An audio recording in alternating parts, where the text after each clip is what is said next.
soxlawuñu woon tey moment bii ñoom ci liñ nekk nii. askan wi liñ soxloo président li mu soxloo mooy ñoom ñu jege askan wi et puis ñoom ñu taxaw wax seen liggéey waaw li ñu liggéey tey boo liggéeyee kay bañ na la sa liggéey wàcc na nga war a delloo say caabi xanaa di nga ne lii nga fi def ak lii ak lii ak lii mais ñoom ñëpp fi ne nii nguur la ñuy wutaat daanaka ci nax jeunesse bi lañ dëkkee nax ndaw ñi waxuma la mag ñi mag wàllum wéy na mais nax ndaw ñi ci lañ dëkk tey nag li ma jàngat mooy ay maire yu lajj politiquement lajj ci seen commune ñoom ñëpp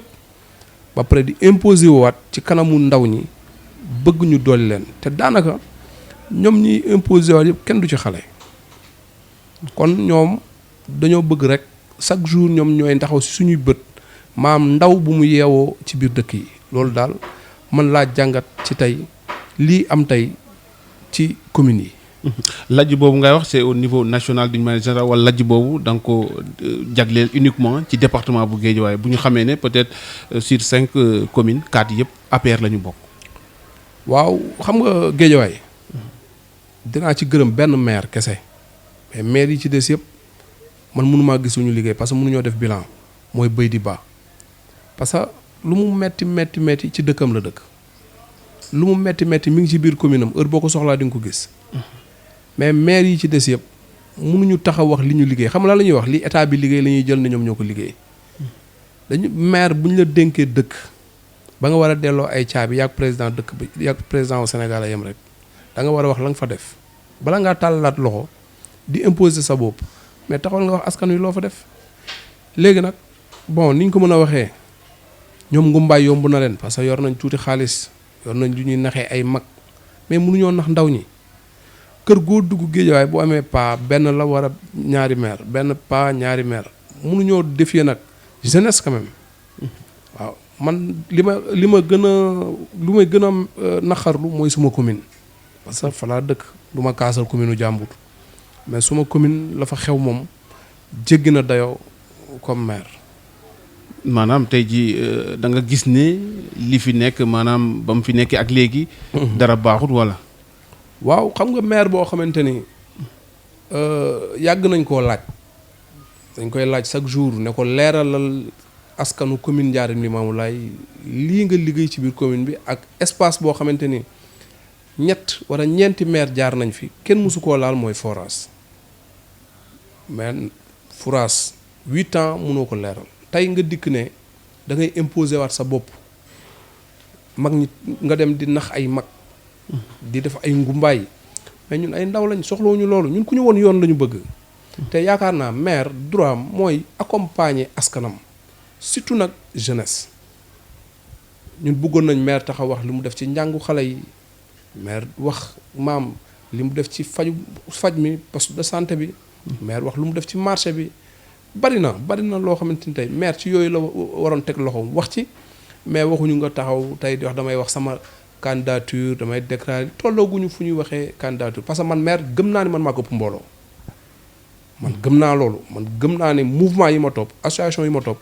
mam ay nit yu toppoon Ousmane Sonko tey topp nañ ma kon nga war a xam ni maire bu fi taxawee dem di woote ay manifestation day sonal boppam yegguñu fu sori te gëm naa ni ñuy foofu nag dañ ciy teg suñu loxo wax ak maire Aliou Sall di ko ñaan mu tëddee njaaxaanaay ci commune yëpp bañ a def benn déclaration parce que président Macky Sall moo ñu tax a jóg te ay ndaw lañ te ñoom lajj nañ seen politique ba pare moom nag warul dem taxaw di leen jàppale dañ koy ñaan encore une fois tollooguñu fu ñuy ne diw mooy dem ay élection wala diw mooy dem ay élection te dëkk nag ndaw moo ko yor président Macky Sall ndaw ñu la waxoon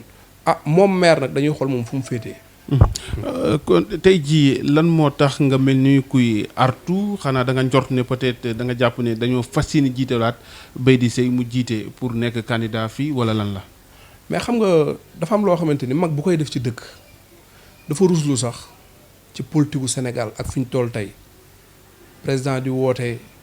pour ñu wutal ndaw ñi xëy président di woote pour ndaw ñi gën a dem yow mag ngay woote ay ngumbaay ay fecc xam nga mel ne dag ñuy ñaawal te ñun ñuy ndaw di dugg ci terrain bi di wax ak suñu moroomu ndaw peut-être point yi nga xam ne ñun lajj nañ ko nekk ci parti yi ñu koy jéem a rëq-rëq yi ñu koy jéem a defaraat ñoom ñuy naqaral xale yi lii genre naqaral xale yi la rek amul benn jeune buy ànd ak Baydi Seye xanaa comme ci ñi muy jox journée 3000 francs yi mooy ñu ne ci mairie bi mais gëm naa ni commune Ndiarème Limameul boo fa doon wër tey benn jeune doo taxaw moom ba mu wax la waxi Baydi Seye waaw. tey ji yow sa mbébét ci loolu. su ma mbébét mooy en tant que jeune. di woo ay moroomu ndawam Alioune Sall junior ak leen di woo waa géejawaay yépp nag géejawaay laa wax di woo suma xarit yaa ba ñu génn en tant que jeune président daf ñoo soxloo ci wetam président mbébétam yépp mooy ndaw ñi président li mu bëgg mooy moom ndaw la président boo ko falee tey mu doon ndaw kon ay ndaw la war a àndal liggéey waxuñu ay mag mu am 71 ans lekk alalu doomam lekk alalu sëtam mais fi mu ne sëtaatam la war a lekkaat fi mu nekk nii ñu rafetlu wuñu ko ñuy wax na dëkk bi xam ni Baydi Seye li muy def moom la concerné li muy wër di miti nag di déclarer rek lépp moom la concerné ñun bilan lañ koy laaj dofuñu nag mën nañ def lu leen neex ñu bàyyi leen ñu wax lu leen neex mais ce qui est l'essentiel moo ñun ay ndaw lañ te gëm naa ni ñoom waruñoo sacrifier président Macky Sall ci côté ndaw ñi fi nekk ni lijjanteetuñu Macky Sall seen bopp la ñuy lijjanti fii ku ci ne yaa ngi jéem di xool nooy faluwaatee malgré nag ak li ñombe yi nga def sa commune yëpp ak yi la nga fa wax yëpp tey amaloo commune ba benn njariñ amaloo suñu commune boo demee mag ñaa nga tëdd feebar ndaw ñi xëyuñu yow nga topp di ngumbaay say juróomi oto topp dëkk bi yàq ko ba pare taxawaat di wax ne da ngay def sa déclaration ne sa candidature nga bëgg ko fësalaat loolu dafa ruslu sax ñu ne ci parti tel nga bokk man moom boole ma ko ci parti bi dégg naa nag ay ndaw ñuy wax ne maire Benno Bokk Yaakaar yi tel Benno Bokk Yaakaar mooy lan dañu wax waxi commune la président wax ndaw mu fa ne amal leen njëriñ dina dem élection te man Alioune Sall Junior gëm naa ne man maa war a dem élection commune Ndiarème Limameul. kon tey jii muy tey di ëllëg mun nañoo toog rek Alioune Sall déclaré officiellement candidat yi dem ci bopp mairie bu. incha allahu rabbi dama koy man sax yàgg naa ko wax man isa nekkuma maire ba pare dama koy wax chaque jour parce que ndaw laa bu war a jëriñ samay moroomu ndaw xale yi jàng yor seeni diplôme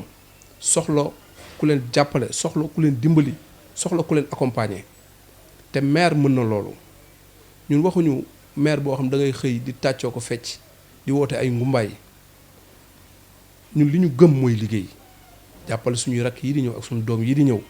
ba bu ëllëgee commune Ndiarème Limameul lay raw ci commune Guédiawaye yi ñun loolu lañ bëgg. d'accord mais tey jii ci lan lañ mën a tënku rek ci Alioune Sall Junior ne peut-être lii mun nañ see teg loxo que buñ ko joxee mairie bi mun na koo dérouler te benn problème du am. bari na comme parce que yaakaar naa ni social moom maa ci mën sax góor gi te maa ko moom man yoruma daraay parti yoruma daraay état li ma yor maa ko xëyal sama bopp yàlla suturaal moom ma am ko.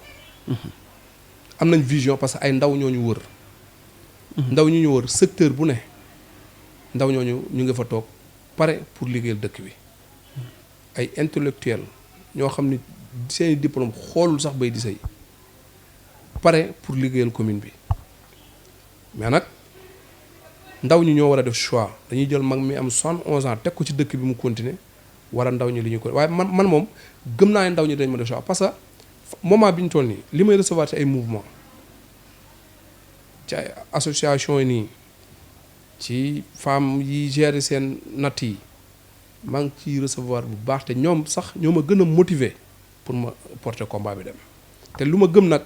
mooy bu ñu sacrifier Alioune Sall Junior ku ko sacrifier de di nga ñam de waaw.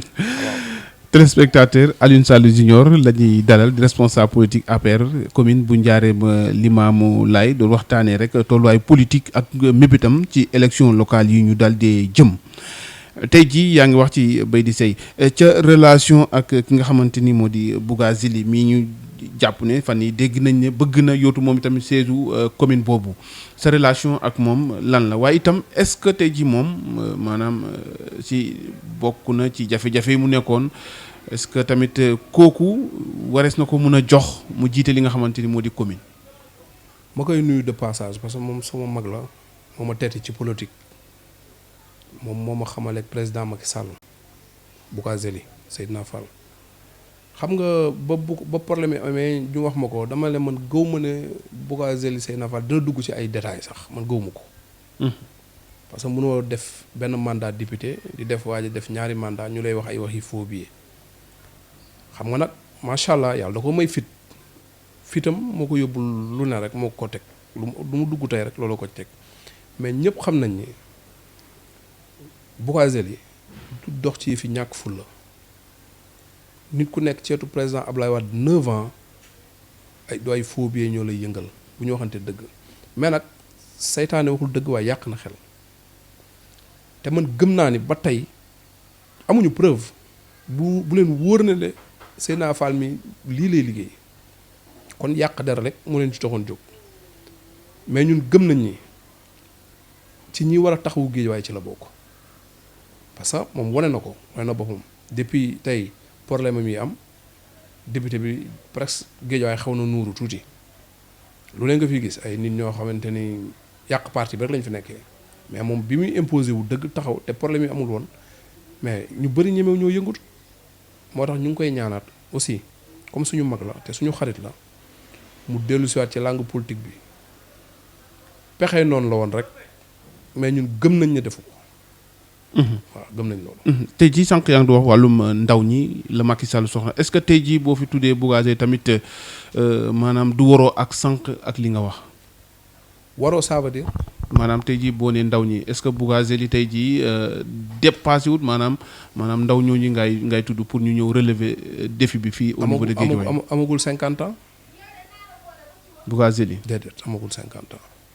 moo ma yar nag mais amagul 50 ans.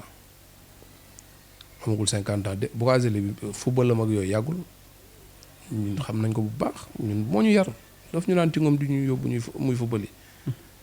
xam nga c'est que nit bu amalee dëkk njariñ baax na mais 71 ans moom metti ci dëkk amatoo expérience politique sax amatoo ko amatoo xam-xamu politique sax amatoo ko xam-xamu yàq nga gën a jege. mais moom fa mu nekk ca golf Aïda Sow Diawara amal na askan wi njëriñ. bon foofu duma fa sori mais tey su ma amoon lu ma gënal. dañ koy jox kenn ku nekk biir APR dëkk ba parce que Aïda Sow Diawara mag la léegi aussi mag la ñuy ñaan yàlla mu teg fa ku ñu mel ne Lat Diop wala ne Fatoumata mérite na ko comme jigéen aussi mérite na ko trop parce que jigéen joo xam ne salaire am daanaka waa Guédiawaye yëpp xam nañ ko ndax da koy xaaj di ko séddale nit ñi kooku mérite na loolu malgré nag poste bi ko président jox sax amul kàttan noonu. waaw ndaw ñi kese lañ ko dénk mais amuñu leneen luñ toftal ci kaw postam boobu. d'accord fan yi tamit actualité bokk na ci wàllum redécoupage bi ñu doon tudd d'ailleurs sax Alioune Sall am na ñu ne sax bëggoon na am pàcc boo xamante ci wàllum Pikine ñu delloo si ko Guédiawaye yow en tant que responsable politique ci loolu ñu bëgg naka nga ko gisee ak ban jàngat nga siy def. waaw côté boobu bi Aliou génnee man wax naa ci dama ne tolluwul moom fu muy génnee di def sortie ci dara. moom ce qui est l'essentiel moom na xool Guédiawaye gi mu ne te mu liggéey fi mu liggéey Guédiawaye te nag mu yemale loolu nag président moom lu mu def xam na lu mu def ko mais Aliou moom warul sax di dugg ci yenn déclaration yi parce que moom warul fexe askanu Guédiawaye di ko jéem a mere wala ñu koy jaxaseeg askanu Guédiawaye waaw côté boobu moom loolu laa ciy wax. mais daal ànd nga ci. président lu mu décidé président Sénégal ba mu daj. ak mag ñi fi jaar. ak président yi fi jaar président leen mën président Macky Sall. loolu moom. lu wér la maam du ay waxantu. carrière politique am ngay xool fi mu jaar ba fi mu yegsi déggoo maa la boo bëggee gis erreuru leader politique gu Sénégal. dañ dugg ci état wu Macky Sall sama xarit Malick Gakou def na ko. ñaari poste yoo xam ne joxoon nañ ko fa France kenn gisul dara moo tax gis nga day gunge rek du dem fenn du mës a nekk président au Sénégal. mu ngoog leneen itam ci wàllum actualité faaw ñu wax ci maanaam tey ci coow li bari na ci avion bi nga xamante ni nee nañ président de la république daal di koy jënd bu war koo réceptionné sax le 16 tey jii ñu bëri jàpp na ne loolu nekkul priorité maanaam fi jafe-jafe bi gënoon nekk muy wàllum xëyu ndaw ñi foofu la ko waroon a def tey jii mu dem jënd avion ban jàngat nga ci am. man dama rus sax bi ma déggee yenn leader politique yi di ci kaas. ndax lan. parce que dëkk bu day ne Sénégal Mauritanie yor lu mat ñeent wala juróomi avion Mauritanie Mali yor lu mat ñetti avion ñun benn avion rek la président jënd xanaa nag nit ki ngay yebal muy traité ji say yëf di dem di jëli ji di andi ci biir dëkk bi xanaa di nga ko mettre dans des bonnes conditions xanaa sax société bi nga tijji di ko liggéeyloo DG ba pour bañ mu def dara di nga ko teg ci conditions yu bien. mais dañ ne du priorité. Sénégal moom loo wax ñu ne du priorité loolu moom wax xam nga opposition bi ñëw du ñu opposition de ci xol bu tàng la ñuy dee lu président laal rek ñu xajamal ko te et pourtant 60 ba tey 1960 ba tey li président def amul ko fi def du Ablaye Wade du Abdou Diouf du Senghor tey duggal biir Dakar war a génn àll bi li nga xam ni président xool wax jee bari rek kese ak opposition boo xam ni li ma leen di tooñee chaque jour bi ñu déggee Sénégal pétrole ak gaz ba léegi daanaka politique ci lay doog am Sénégal géejawaay bi mu jekkee ba léegi ci la am ay homme politique yu bari mais bi mu jekkul woon ñoom ay poto lampe bant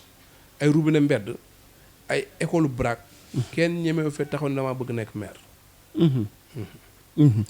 d'accord mu ngoog di wéyal ba tey rek waxtaan bi téléspectateur yu Guédiawaye Info TV wax ci li nga xamante ni si moo di mun naa wax ne mooy seen adversaire de taille muy Ousmane Sonko. temps yi gis nañ muy def ay sorties tey ji problème bi am ba fi ñu toll ni tey maanaam mun nañ leen Ousmane Sonko tey ji tere na leen a nelaw. non Ousmane Malaise non Ousmane Malaise moom. xam nga li may wax ndawu Sénégal ak ñoo yeewu. gis nga nit ñi dañoo yaakaar ne Ousmane Sonko war na mën déranger président Macky Sall non Ousmane Sonko ku ñemewul dugg ci gouvernement koo xamante ni moom xam na boppam Ousmane Sonko ban poste la mës a occupé boo xam ne Sénégal yi war nañ ko mën a nawloo pour teg ko ci réew mi inspecteur impôt et domaine avocat comme maître El Hadj Diouf kii député comme maître El Hadj Diouf jeex na.